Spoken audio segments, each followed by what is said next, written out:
Lillo Fioretto, tutti la danno per favorita, ma lei si sente il favorito numero uno in questa campagna elettorale?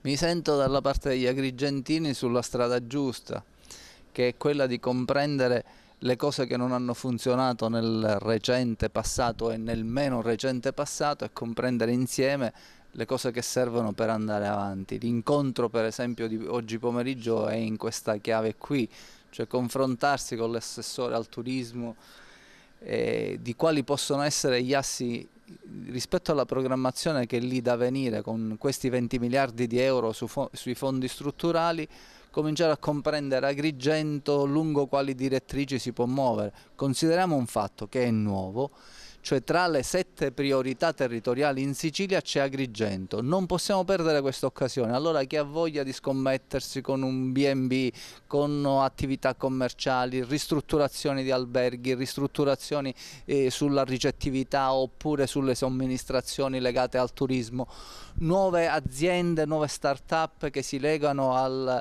turismo e alla cultura, alla strada degli scrittori. Ecco, chi vuol far questo troverà indicazioni utili per la programmazione prossima a venire, e quindi è un incontro che in qualche modo si rivolge più che alle pubbliche amministrazioni, anche a quelle, ma si rivolge soprattutto alla libera iniziativa privata. Ecco, siamo ormai agli ultimi giorni di questa campagna elettorale.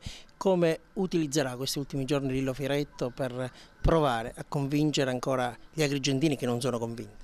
Allo stesso modo, cioè continuando a girare per le strade, spiegare il progetto, dare la visione delle cose che vogliamo fare, non come enunciazione di un programma che potrebbero fare tutti, magari leggendo un gobbo, come qualche volta ho visto accadere, ma spiegando invece alla gente le cose che realmente vogliamo fare e dire noi le sappiamo fare, le abbiamo fatte da qualche altra parte, non possiamo perdere più tempo. Poi mi auguro che ci sia un voto libero, che è la cosa che serve, cioè un voto libero dai condizionamenti, dalle false promesse che si sentono in circolazione. Ti faccio fare 3 mesi in quell'azienda che magari fa servizi pubblici qui in Agrigento e poi ti cattura il voto. Ecco, questo speriamo che muoia, questo modo becero di fare la politica che ci ha portato nel fango dove in questo momento ci troviamo. E quindi colgo la denuncia di Don Carmelo Petrone dalle pagine dell'Amico del Popolo, che è una denuncia che va